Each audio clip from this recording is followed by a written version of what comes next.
Hey there, movie fans. Welcome to a brand spanking new episode of FYC. I'm Scott Nance, joined as always by the amazing Perri Nemiroff and the mighty Jeff Snyder. And what a weekend we had, Perri.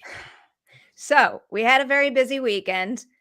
I need to do a little disclaimer here because this channel is a safe space where everybody can agree on movies and disagree on movies as long as they make their points in a respectful way. So that is what today's live chat is for. That is what the comment section will be for the future, forever and ever. So if you overstep those lines, I'm ready. I'm ready to put people in timeout. There's none of that nonsense here. We are all going to be respectful when we discuss what we love, even if we love some things more than we love others. It's okay. Well, this is Perri's channel too, so she's calling the shots here. But yes, we had a very, very big weekend, especially the three of us, because we have been championing CODA for a long, long time since we started doing season 4 of FYC. And CODA had a very, very big weekend. Was a 1-2 punch. Jeff, overall, before we get into the specifics, what is your take now that we are less than a week away from the big show? Part of me wanted CODA to keep losing things just so it could surprise people at the Oscars. Okay.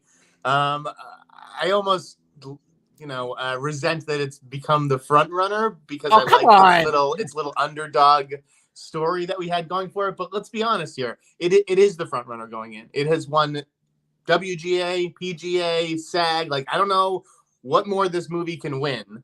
To me, it's just the pundits have had a blind spot regarding this movie all season. They've been in utter denial. It only has 3 nominations. I don't understand. Like, there are a bunch of costume designers, cinematographers, production designers who could look at CODA and say, this doesn't deserve a nomination in my category for an individual craft, but this is by far the best movie of the year. It is getting below the line support. It just wasn't, it didn't register in the nominations. Perri, what's your take? I mean, I think Jeff makes a good point there, because I have seen a lot of people bring up the fact that, it is very unlikely for it to win Best Picture when it only has these 3 nominations. But, when I look at some of those technical categories, I wouldn't vote for CODA over there. I think that some other movies are far more deserving, but that doesn't mean I think CODA is any less deserving of Best Picture. And in this particular case, with the crop of films we have this year, I don't necessarily think that stat diminishes CODA's chances. And I definitely don't think you could say it diminishes its chances after everything it just won this weekend. To me, it's all adding up to, agree with what I had in the thumbnail.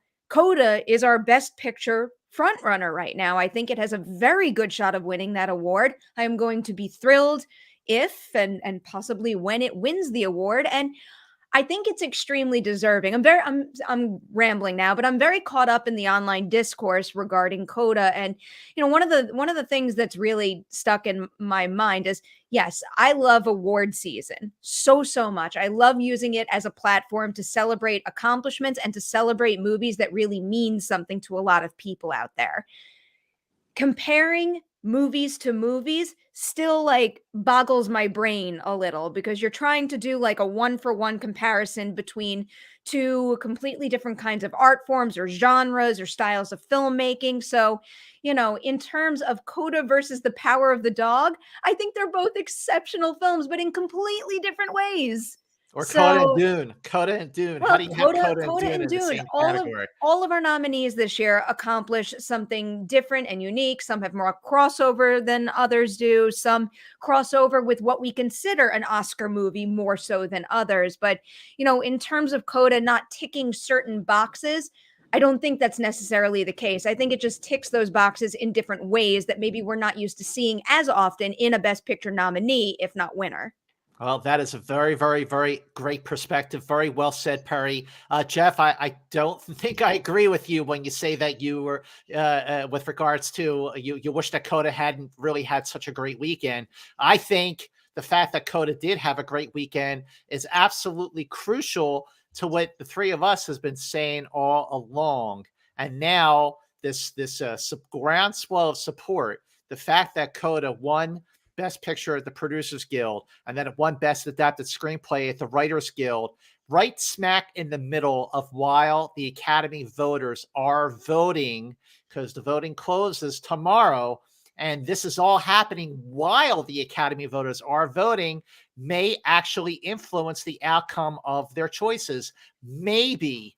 But regardless, it was a very, very big weekend for CODA, starting on Saturday, where it won Best Picture over, over, Power of the Dog, West Side Story, King Richard. What's remarkable about the PGA win, right, is that the producers are, supposed to be this group that values money, right, that values box office. And CODA made what, $1 million in theaters? So I think that really does speak to the fact that there is a lot of respect for this movie, even from a group that is prone to respecting money. That's a very limited view of the PGA, though. I I mean, agree. maybe money does factor in terms of how much a movie winds up making and how that defines success, but also in terms of how much something costs and how one uses the resources that they have. But when I think of producing, like literally, this is something that I feel like we don't talk about enough in general, is like, yes, like a director is at the helm of the film and he is like the conductor pulling his orchestra together, or her orchestra together, or their orchestra together. But when it comes to a producer's role and what they do, like they do freaking everything. Yeah. It's like, it's literally unlimited. And when you talk about the way someone uses a resource, you could use it in 1,000,001 different ways. So while CODA wasn't necessarily the movie that I thought was going to win this award, because when I try to process how the producers might vote, I might think something like, like big scale with a lot of complicated set pieces and Yeah. heavy Yeah. VFX, like a Dune, or maybe a West Side. At the very last minute, I threw out a West Side Story prediction. I thought maybe it was going to sneak in there and take that win. But I think that with CODA, in terms of the PGA and just in general overall, I think it's just a sign of a movie that is it's so heartening and it's so effective because it's so well done, and it is doing what it's trying to do so incredibly well that it's one of those things that just like seeps into your heart. It sticks with you. And I feel like us seeing it win all these awards right now is just speaking to the power of how damn good that movie is. It's the power of the underdog, No. no pun intended. Eh. Well, okay, so a couple things that's really important to point out is that the Producers Guild, just like the Academy Awards, when it comes to Best Picture, they vote for Best Picture using the same preferential balloting system that the Oscars use for Best Picture. And CODA won the Producers Guild for Best Picture, which bodes well for its chances, on top of everything else, that it could sneak in, not even sneak in at this point. It's a front runner.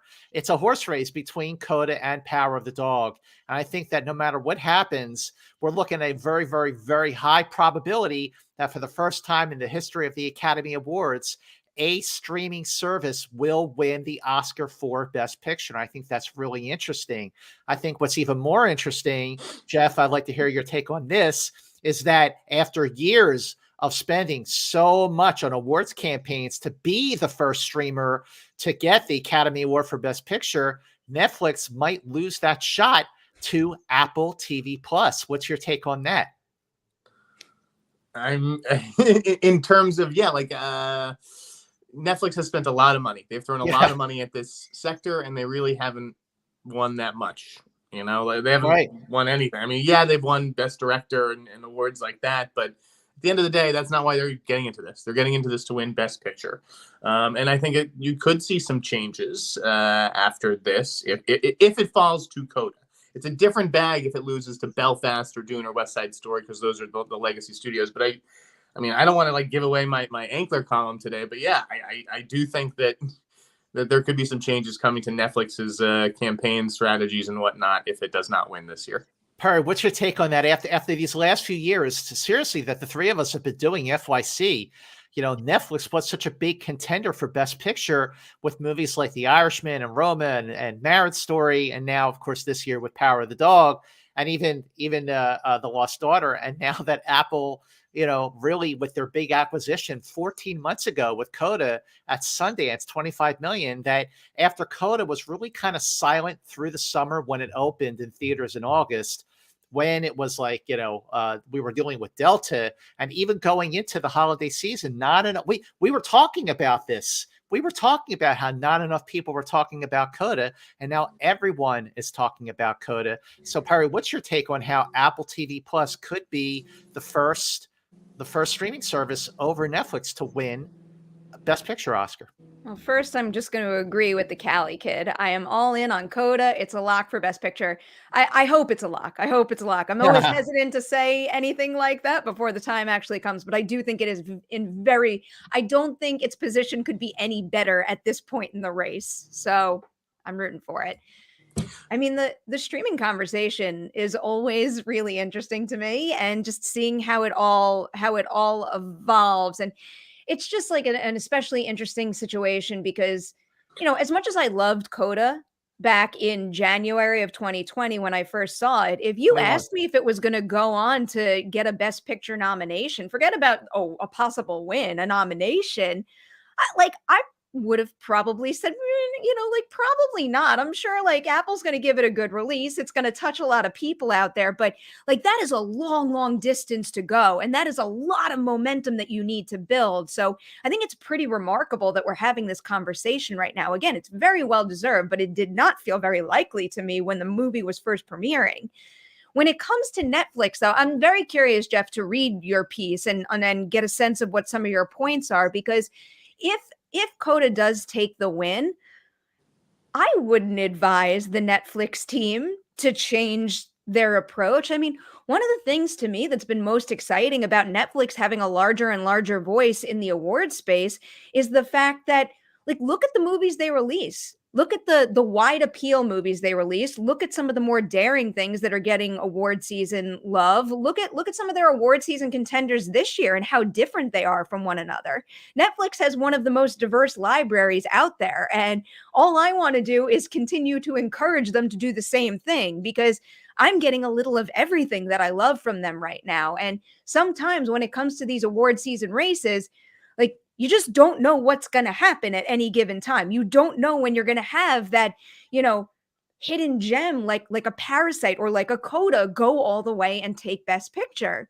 So I feel like making any big decisions based on what happens in this year alone might not be the safest thing to do, especially when I think they're doing what they're doing very well right now. But also, as we've been saying for years, we're in a changing landscape. Anything can happen. This situation is going to evolve. So from my perspective, I want them to keep doing what they're doing. Well, first of all, so a couple of things worth mentioning is that in addition to the fact that CODA is a lot of people are saying it's a movie we need right now. It's very positive. It's very uplifting after, with everything that's going on in the world, especially in Ukraine, that we have something positive instead of something doom and gloom.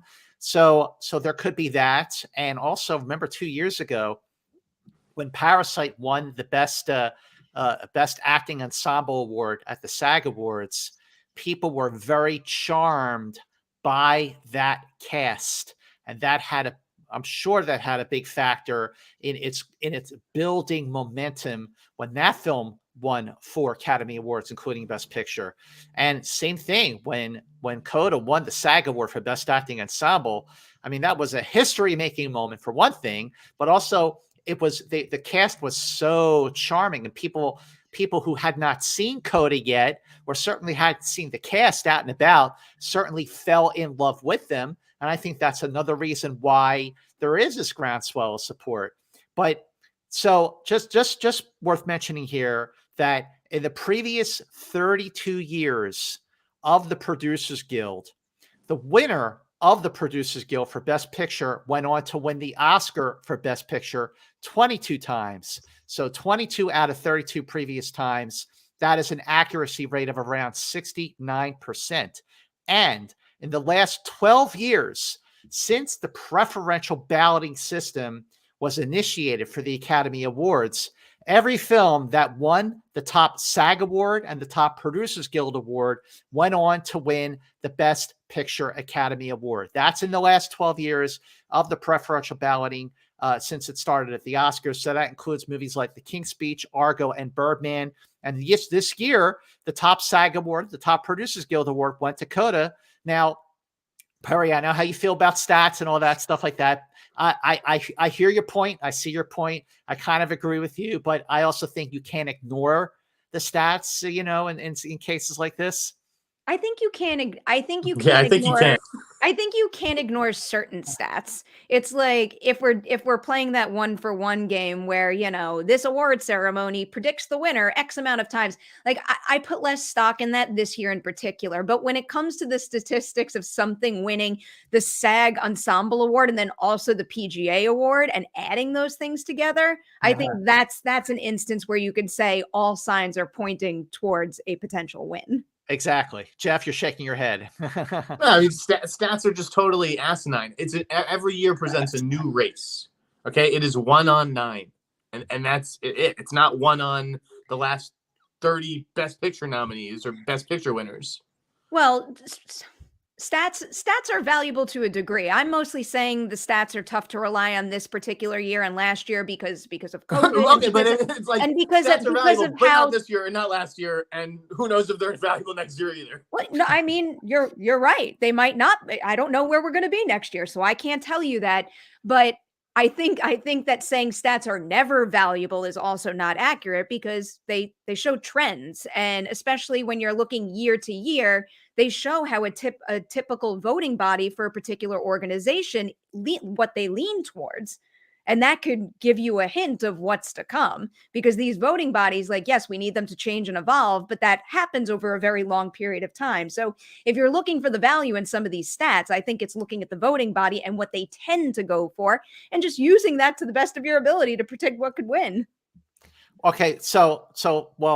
You and I, in the last episode of FYC, I brought up a very valid point that at least I think it's valid because I brought it up, that there could still be an aversion for a streaming service to win the Oscar for Best Picture. Now, going into this weekend, between the new frontrunner status of CODA and the already frontrunner status of The Power of the Dog, those two movies, I mean, they're the ones. It's a kind of a toss-up between those two at this point, and they're both from streaming services. So you could argue that my argument that it kind of goes down a little bit, but I still say that there is an aversion, and if there is, a movie like Belfast could win Best Picture. Now, I'm thinking, and certainly my heart and my head are saying going into this weekend, it's going to be CODA for Best Picture, and we're going to do our final predictions live this coming Wednesday at 9 a.m. Pacific time, 12 noon Eastern time, right here on Perri's channel. Our final predictions in all 23 categories. So we'll get into that more on Wednesday. But I think there's still a chance. Maybe there's still a chance that maybe there's a bit of an aversion, and maybe neither one of these films, Power of the Dog or CODA, wins Best Picture, and it goes to something else. And Jeff, you're shaking your head. Man, maybe you're saying maybe. I'm not predicting. I'm not betting. I don't know what planet you're living on right now, Lance. That's why I'm not betting you. I'm not There's betting. no aversion. If there was an aversion, Netflix wouldn't have spent $1 gajillion the last 3 years. Also, if we're talking about like trends and precursors, look at what movies have won a lot of the Guild Awards. Like a lot of them are streamers. Well, that's true, but those are all streamers. It's not the Academy. The Academy is still, even though the Academy has more than doubled its membership over the last 5 years, you're still talking about a big group of old timers who still can't wrap their heads around the fact that a streamer is going to win the Oscar for Best Picture. Maybe. It's a possibility. I think it's a long shot at this point that a streaming service won't win the Academy Award for Best Picture, but that aversion is still there, and I'm just acknowledging that I think it is. I don't know. You tell me in the comments below. Do you think that there might be an aversion for older Academy voters to vote for Best Picture? You let us know what you think in the comments below. when these aren't necessarily stream, like I just don't understand how we're delineating here. Warner Brothers put out Dune and King Richard, right? What I'm But those are saying really is, HBO Max movies. CODA and Power of the Dog were both in theaters.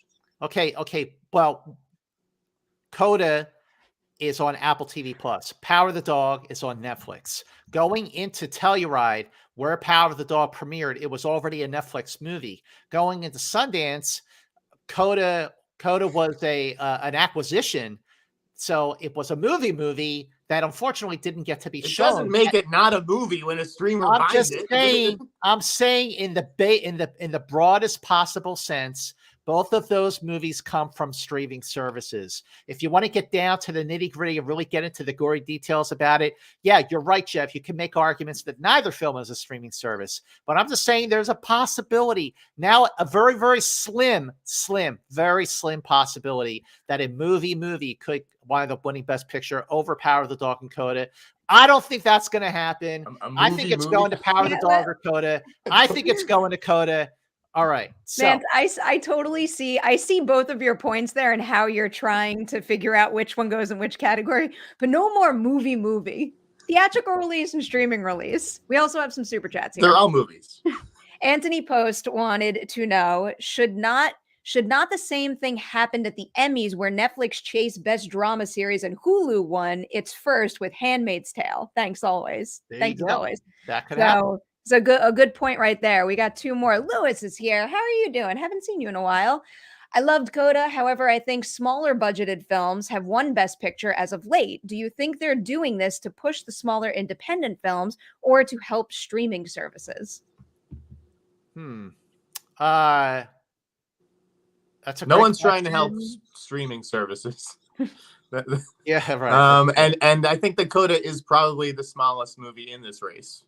Oh, yeah, it is. Yeah, absolutely it is.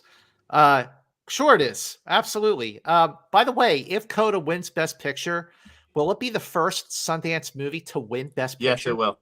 It will. That really excites me. Yeah, Oh that is exciting. Travis is rooting for Dune or King Richard to pull out the upset. Travis, I love you like a brother, but it ain't happening. I'm not gonna rule out Dune for the record. All right. I rewatched Dune the other day. It's like really Dune's incredible. gonna win the most Dune's awards, great. right? All right, let's move on. So, also at the Producers Guild, solidifying things going into the Oscars this weekend. Animated feature went to Encanto over Luca, Mitchell's versus the Machines, Raya and the Last Dragon, and Sing 2. Any thoughts about that, Perri? You know, I want Mitchell's versus the Machines to get all the love, but I love Encanto also. So I think that basically just solidified that in my brain. I'm not changing my gold derby. I'm not going with my heart in that category. Encanto is going to win, and I'm going to be very happy for it. All right, Jeff, your take? Yeah, I think Encanto has this one in the bag, even though it's the fourth best movie in the lineup. Okay, moving on to documentary feature, Summer of Soul wins. And I think that's another one that going into this weekend, it's practically in the bag. I mean, it could go to Flea. I don't know. What do you guys think, Jeff? Not ready to give this one to Summer of Soul just yet. Yeah, I still think that this is a race, and that really the international element of the Academy could really help Flea. I don't know how much the international voters care about the Harlem Music Festival. But we'll see. It's clearly the front run. All right, Perri. Yeah, you guys know how I feel about Flea. I'm with Jeff. I'm not ready to say that race is over either. I think it is between those two titles, but it goes back to what I was trying to say earlier too, where we're busy sitting here comparing two completely different documentaries that achieve these next level feats that are just like not the same at all. So I have a very hard time saying one is better than the other. But when I think about my reaction to the movie, like Flea knocked the wind out of me more so than anything in that category. I mean, so I'm sticking with it right now. Summer of Soul was a movie that he found in a storage unit, basically. He found all this footage that had never been aired, and it's great footage, no doubt. But to me, it's different. Oh yeah, no, it's very different. He took all of that footage and like basically recreated an experience that people often forget about. I mean, I cannot get over how atmospheric that is and how it made me feel like I could experience an event that happened 50 decades years ago. ago. Yeah. And it made me enjoy the event as it was playing out, as I was watching it, but it also gave me a pretty clear understanding of the ripple effect that an event like that had. So I don't know. When I think about how he found that footage and stitched it together, that is a damn marveling feat. It's a feat of editing. It's different. It's different though than what Todd Miller did with Apollo 11, where he took a ton of footage and got it down to a 90-minute movie. In the case of Summer of Soul, Questlove also did interviews, so it's not just like he stitched it together. He did the interviews too. It's a big. It is different, but I still think Summer of Soul going into this weekend is the one to be for documentary feature. Although they could go to Flea. I mean, it could. We'll do our final predictions in a couple of days. I just want to mention best nonfiction television going to the Beatles Get Back. Of course, I got to spread the love for the Beatles. All right, let's move on to the Writers Guild Awards. Best Adapted Screenplay, the big winner there, CODA. CODA also won Best Adapted Screenplay at the BAFTA Awards. But for the Writers Guild Awards, CODA beat out Dune, Nightmare Alley, Tick, Tick, Boom, and West Side Story. What that means is that two of CODA's biggest competitors for the Oscars, Power of the Dog and The Lost Daughter, which won big at the Spirit Awards, were not nominated for Writers Guild Awards. So while CODA was the big winner, and that's great, and I was very, very happy that it did, it kind of is, the two biggest competitors here at the Oscars were not in contention at the Writers Guild. Perri, how do you think the win here for the Writers Guild for Best Adapted Screenplay bodes for CODA's chances at the Oscars? Well, before I bring in any negativity, I'll bring in a positive comment from Jared P. CODA is just one of those movies where you will watch it multiple times through good times and especially bad ones because it's just a film that will uplift and motivate anyone. Can't agree with that statement anymore. As happy as I am that CODA won the WGA award, I'm still thinking that that category is coming down to The Lost Daughter and The Power of the Dog. And I'm gonna continue to embrace what I brought up last week, where I thought initially Power of the Dog was the front runner in this category. Yes, CODA's WGA win does give me a feeling like maybe it's got more of a shot than I thought it had before, but I'm still leaning towards The Lost Daughter on this. I think it's going to be one of those situations where the Academy feels the urge to spread the love, and this is Lost Daughter's only shot. And I think they're going to give Maggie Gyllenhaal that award. Jeff? Very tough race to call, and don't forget about Drive My Car. True. That's true. But there's something about Sian Heder not being up for Best Director and not being among the producers for CODA, where I feel like they could reward her individually and give her the screenwriting. Agreed. Also, I don't think Jane Campion's going to win both. I'll tell you that right now. No. The other thing you have to consider is that for CODA to be a frontrunner for Best Picture, a win for Best Adapted Screenplay at the Oscars is kind of it needs it. I think it needs to win the Best Adapted Screenplay Oscar to win Best Picture. Why are you laughing? Why is that? Why is that funny? Because it doesn't. Because it doesn't, Scott. I think it does. I think it does. It would be a great sign. I think that if it wins that award, it's like CODA's going to win Best Picture. I think that's a big flag. But if it doesn't, I don't think that means anything.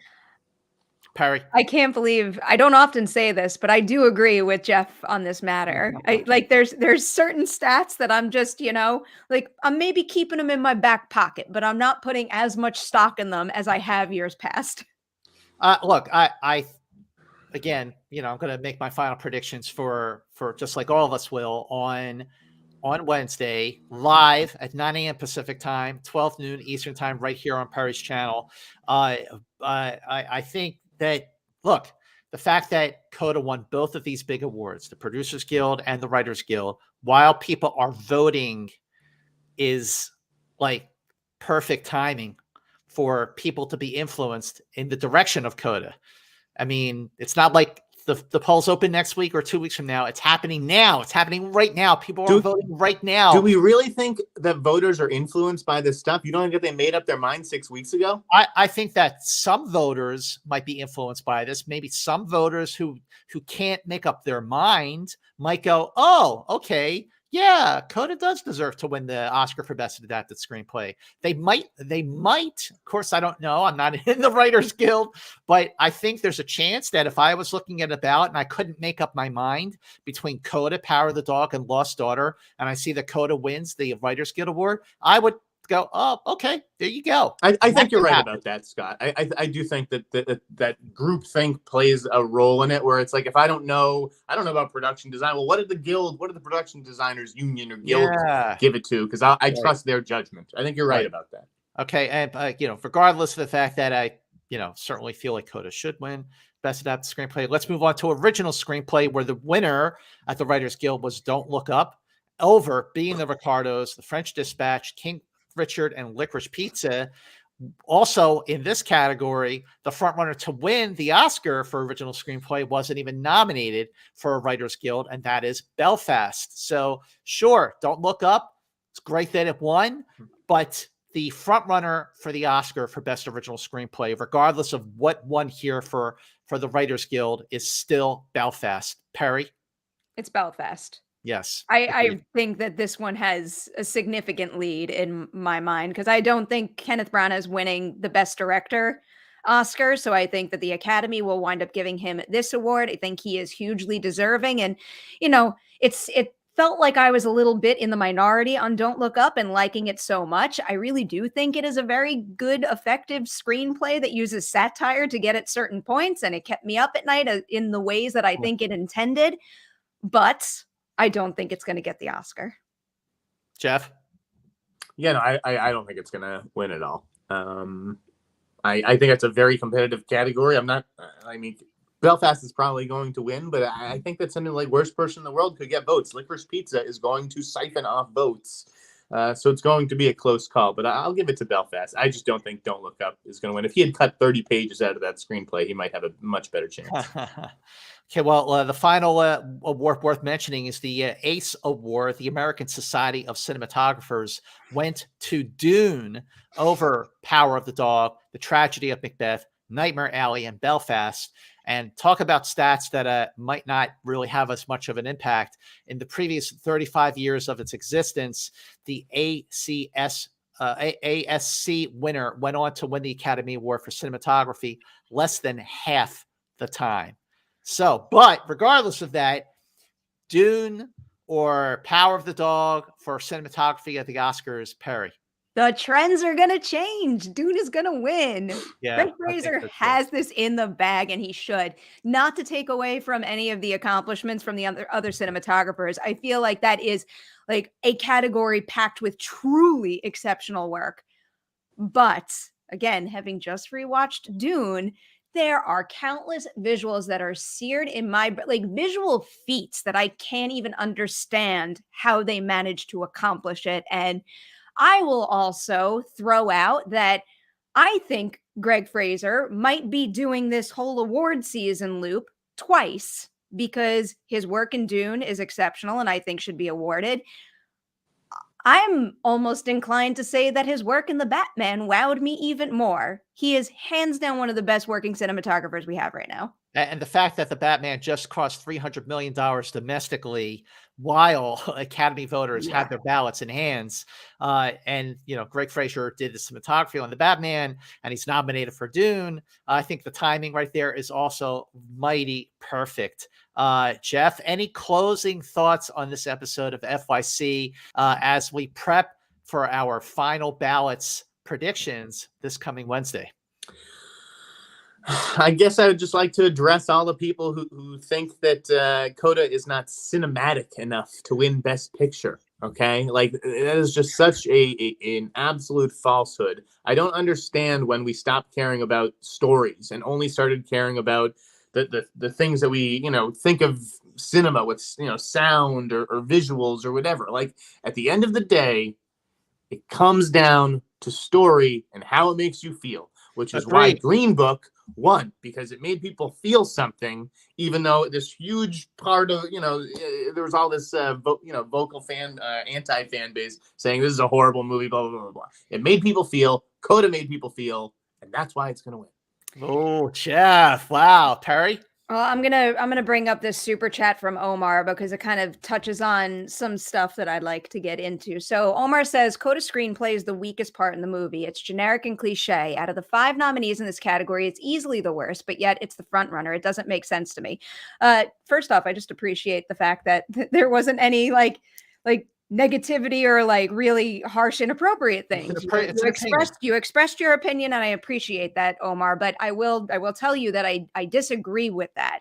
So I've seen that a lot on social media, calling CODA generic and cliche and leaning into certain tropes more than other movies. I don't really think that's the case, but one of the things that I think CODA does first of all, every single movie out there leans on something that came before it. That's how art works and how it evolves and how it gets stronger. But in CODA's case in particular, I do think it uses some genre like formula elements in order to enhance what makes it different. And I think that the combination of those things winds up making the movie exponentially more effective and further highlighting the standout elements of it. So I think that if you see any familiar elements in CODA, it's used to great effect and winds up making the movie stronger overall. I will say this too, that when I reviewed CODA for my YouTube channel last January, in January of 2021, 14 months ago, in my YouTube review on my channel, Scott Mance, if you want to watch my review, I specifically stated that it was an awards contender. And I said that Emilia Jones should be nominated for Best Actress. That didn't happen, although it did happen at the BAFTAs. But I did say that it was a Best Picture contender because it was that good. I said that 14 months ago. I stand by that review now. And I'm glad that review has aged quite well in that respect. But listen, we have 23 categories to predict this coming Wednesday right here on Perry's channel, starting at 9 a.m. Pacific time, 12 noon Eastern time. So make sure you get your ballots and your pens ready so you can check off the movies and the winners that we are going to unanimously decide is the winner. If it's 2 versus 1, majority rules. But if each one of us have a different pick for a particular category, we will figure it out until we determine that winner. That is all happening this coming Wednesday. We are just in the home stretch. The finish line is within viewing distance for the Academy Awards on Sunday, March 27th. And until this coming Wednesday for our next live episode of FYC, FY, see you later. I wasn't ready for it. I'm